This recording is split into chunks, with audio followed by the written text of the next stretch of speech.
Eugene Deal was shown a six pack, and Eugene Deal picked out photograph number 1 is looking like the Nation of Islam looking. Eugene Deal picked photo number 1 is looking like the Nation of Islam looking person. So here's that photograph. He picks out that guy.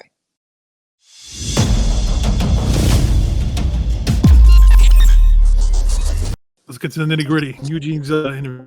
Okay, so Eugene Deal's interview.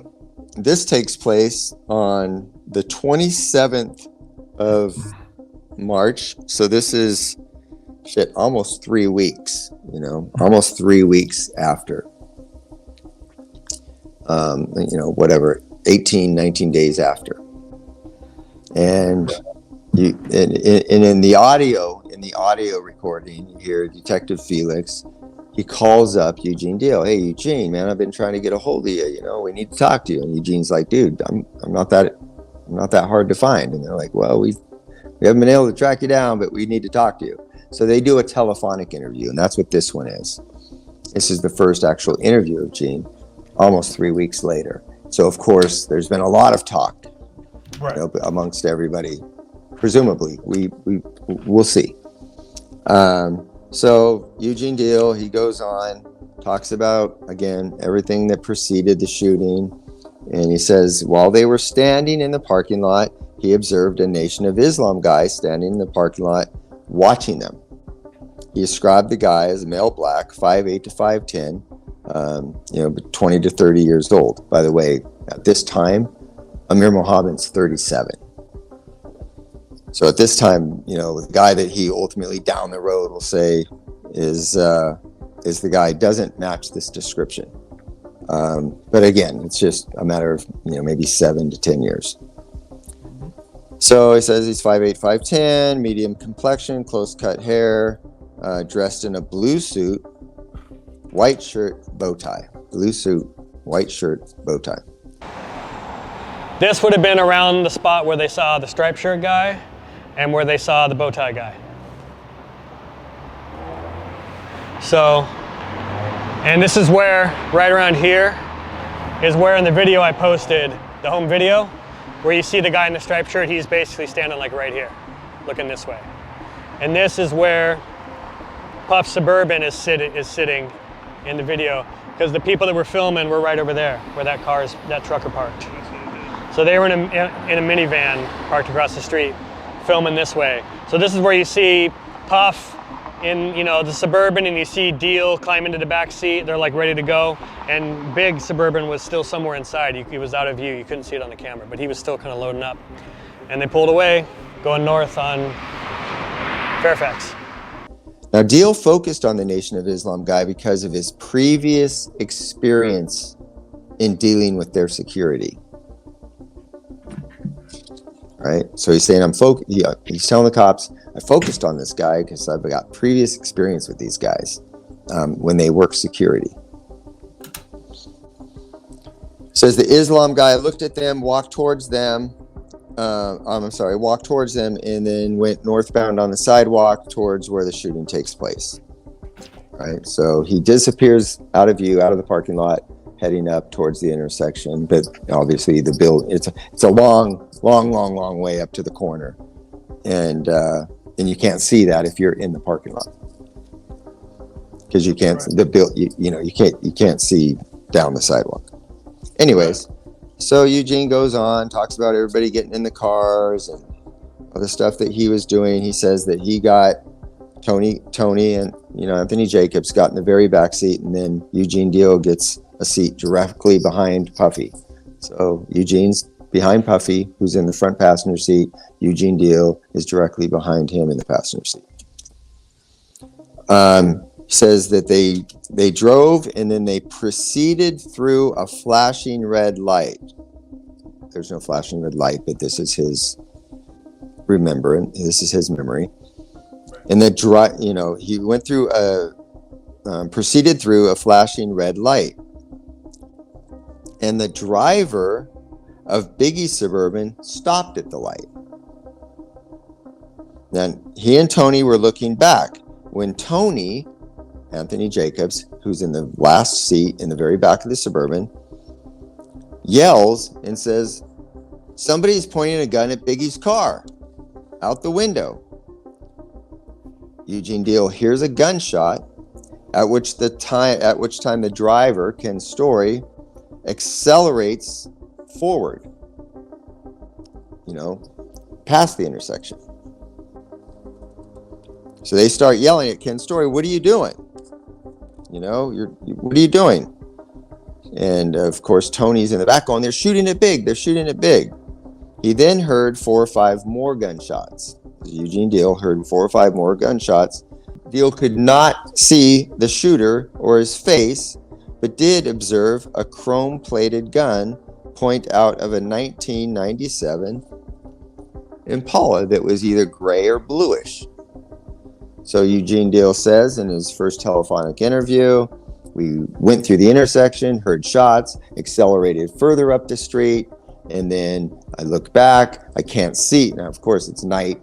You're not going to ever be able to see inside a car through the front windshield from that distance at night. He says he never sees the driver, but he does see what's outside the car, which is, he believes, a chrome handgun. And he says the vehicle, he doesn't describe the vehicle, he just says he says it's a 97 SS Impala that's either gray or bluish. Of course, lighting is affecting everything. Gregory G. Money Young, and Little Cease, it's green. Other people that are further away, I know it's black. You've got Eugene Deal saying it's gray or bluish. And then, of course, on the 911 tape from inside of the vehicle, it's on the way to the hospital, you hear them say it's aqua blue or aqua green. They say aqua, which is bluish green, right? Deal stated that the shooter's vehicle, was parked on the corner of Fairfax Boulevard in Wilshire. Of course, we've already established that can't be the vehicle because everyone else is saying the vehicle pulled up alongside them. And so if it pulls up alongside them and they're either at Wilshire Boulevard or they're one car behind Ken Story in the first Suburban, if that vehicle is over here on the corner, right, it's either going to be shooting backwards from a considerable distance, or it's going to be shooting straight across. But it's definitely not going to be pulling up, because that's completely different activity. That's different actions. If the car's parked there, it's not pulling up. As a matter of fact, you're pulling up, right? And it's adjacent. So there's no reason to believe that this car shot across from a parked position, right? And now if the vehicle is moved, it can only go forward, which puts it into the intersection, further away from Biggie's vehicle. Right. So, but Deal believes, for whatever reason, this is his perceptions, that the shooter's vehicle is parked at the corner of Fairfax and Wilshire. Well, it's physically essentially impossible. But again, not criticizing, critiquing. Right after the shooting, this is important, again, so this is 3 weeks after the fact, he says, right after the shooting, Little Cease told him that the shooter had a bow tie. Little Cease has never said there's a bow tie, right? Little Cease never said in any of his interviews he's bow tie. The only one that says there's a bow tie is Gregory Young. But Eugene Deal is saying that Little Cease told him that the shooter had a bow tie. Hold that thought, because we're going to have more on that coming up. So that's his original interview, essentially the summarization of his original interview. And then you go into his next interview, which is almost 6 weeks after the shooting. This is on April 22nd. Biggie shot on March 9th. This is April 22nd, 6 weeks later. And this time he's getting interviewed by 4 detectives, Cooper, Katz, Ito, and McCartan. So he goes on, and in this one, he's talking about what happened at the Soul Train Awards. He says that, Biggie and the people that were with him at the Soul Train Awards were left after the award presentation. Puffy and Eugene Deal stayed until the end of the show. Biggie and his people had left. And when they were leaving the award ceremony, some Nation of Islam members stopped Puffy at the door. And the Nation of Islam, an unknown Nation of Islam member said to Puffy, "I want to talk to you because you're disrespecting the brothers in the East." Puffy asked Mustafa, who's nearby, "Hey, tell this cat that everything's cool." And Mustafa puts his hand out, and that's when the conversation ended. Now, Deal believes that when the Nation of Islam members are working security for people other than Nation of Islam members, they are half-assed. This is his quote. The Nation of Islam guys are half-assed. And now you've got a conflict the night before Biggie shot with Nation of Islam guys, and Deal thinks that they're a bunch of half-assed idiots. Or at least he says they're half-assed, whatever that might be. I threw in idiots, I shouldn't have. But you can see that, when you listen to Eugene Deal's interviews, he has disdain, because things had happened back in New York. He's got this little conflict at the Soul Train Awards. And then, so of course, when he sees another Nation of Islam guy that he thinks is working security at the Peterson, it would make sense that he's got his radar on that guy. So that's what he has to say. He goes on, he says, when they left the party, they were in the parking lot taking pictures and talking to girls for about a half an hour, Biggie and the rest of the group, blah, blah, blah. And they were just standing around. And when Deal saw a person that looked like he was from the Nation of Islam walking through the parking structure, the Nation of Islam person was wearing a blue suit. Moments later, Puffy tells him, "Let's get out of here." Now, as everyone entered their vehicles, Deal stood by the truck. He stood by the truck because he was looking around for other Nation of Islam members because they never work alone. But he did not see any other Nation of Islam members. The Nation of Islam member had a blue and white, had member in blue. Okay, I'm sorry. So this is not written well. The Nation of Islam member in the blue suit had a white handkerchief in his hand, and he started to walk northbound on Fairfax towards Wilshire Boulevard. The possible Nation of Islam member walked about 5 feet from Deal when he noticed he was wearing a medium blue suit, white shirt, a bluish green bow tie, and he had a football head with a receding hairline, 5'9" to 160, 180 pounds. Has a mustache, had a light mustache, and was about 26 to 35 years old. So now he's gone from 25 to 30 to 26 to 35. Deal shifted his attention away from the Nation of Islam guy at that point. And then the next day, so after the shooting, the following day, Gene Deal says that Paul Offord told him that a guy from the Nation of Islam killed Biggie. And the description matched the Nation of Islam guy, Eugene Deal. Well, did it? No, it didn't. Not really. There's a lot of discrepancies in the descriptions. Suits are different colors, different types of thing. And of course, we already know that Gregory Young and Cease, like, shit, we couldn't really make anything out. We saw a glimpse of something. So he says that, that's basically it. He says that Paul Offord tells him. Paul Offord tells Eugene Deal, "Hey, it was a Nation of Islam guy that shot Biggie." Deal's vehicle was the first vehicle in the caravan in Kenny was driving. Kenneth's story says they drove through a flashing red light without stopping. So he says they just went north on Fairfax and just went right through the intersection against a flashing red light, right? Mm-hmm. So Tony, who was in the rear seat, started yelling, "You're leaving Big and them at the light." And then Tony yelled that someone was pointing a gun at Biggie's vehicle. Numerous shots were fired, but Kenny was driving too fast, so Kenny eventually turned the vehicle around in an attempt to go help Biggie. But the shooting was over. This is important. This is what Eugene Deal says. He says the shooting was over and the suspect vehicle was gone by the time they had reached him.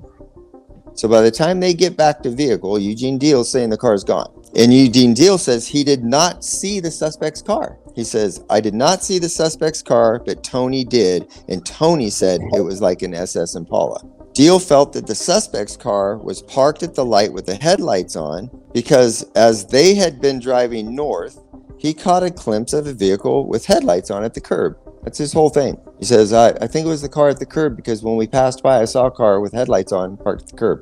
Not sure why you then believe that's the vehicle if you didn't see the car. The first car the car with the headlights on was the first car parked on the east curb closest to Wilshire Boulevard. So again, we go back to the diagram, we show the dynamics of everything. That car can't be the car unless it's shooting across a lane of traffic, but it can't pull up alongside, which everybody else says had occurred. Right? So it's pretty evident that the car at the corner, whatever, was not the car. Another car, the green Impala, pulls up from another location. We don't know if it was parked way back on the curb and they had passed by and then it pulled out and caught up with them. Was it, where it came from? We just don't really know. Here's another really important thing. This is your audience has to take this into consideration. Eugene Deals was shown the two composites of the shooting. Let me grab those real quick if I got them here somewhere. Yeah, hold on a second. So these are the two composites. First of all, here's the one that Gregory G. Money does. And then here's the one that Gregory G. Money, this one's done in Los Angeles by a composite artist in LA.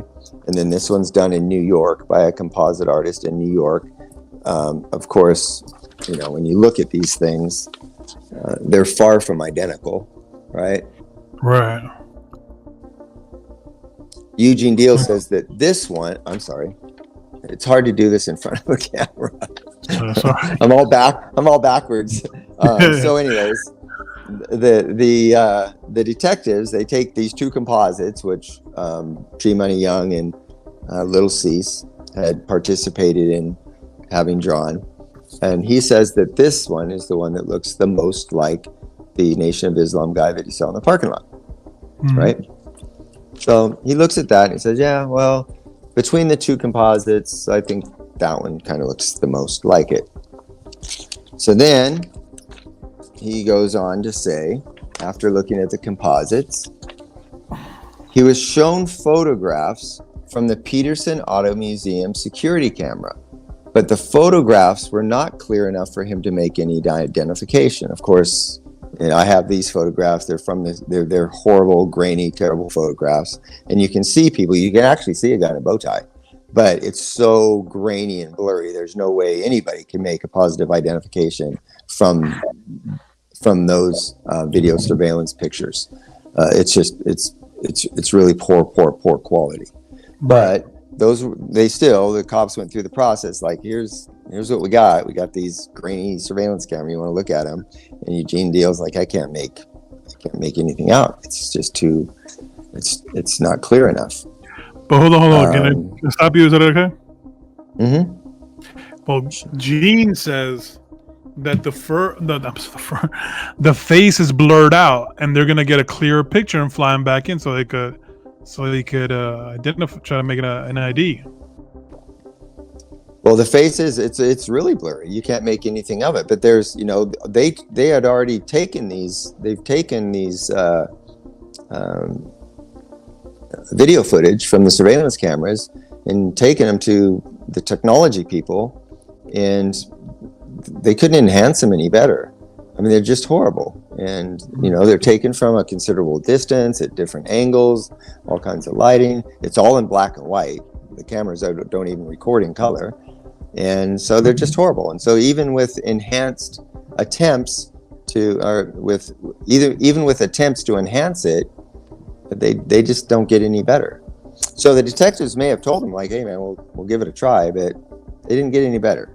Deal goes on to say that the guy that he saw, the Nation of Islam looking guy that he saw at the vibe party, in his opinion, was not a real Islam guy.